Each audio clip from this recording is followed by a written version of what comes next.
పేదోడికి చెందే విధంగా, పేదోడు బతుకులు బాగుపడే విధంగా మీరందరూ సహకరించి, ఏ మంచి ఉద్దేశంతో, ఏ పేదోడు పిల్లలు మంచి చదువులు చదువుకోవటం కోసం ఈ ప్రభుత్వం ఈనాడు ఈ డైట్ ఛార్జీలు, ఈ కాస్మెటిక్ ఛార్జీలు పెంచిందో వాటిని సద్వినియోగం అయ్యే విధంగా అధికారులంతా ఆ దిశగా పయనించాలని మనస్ఫూర్తిగా కోరుకుంటూ, చివరగా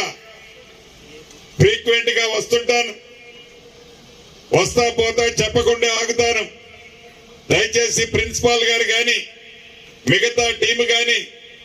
పిల్లల విషయంలో మీ ఆ పిల్లల్ని అన్ని రకాలుగా మీరు శ్రద్ధ చూపించాలని ఈ వేదిక ద్వారా అధికారుల్ని ఆదేశిస్తూ, మరొక్కసారి ఈ కార్యక్రమానికి హాజరైన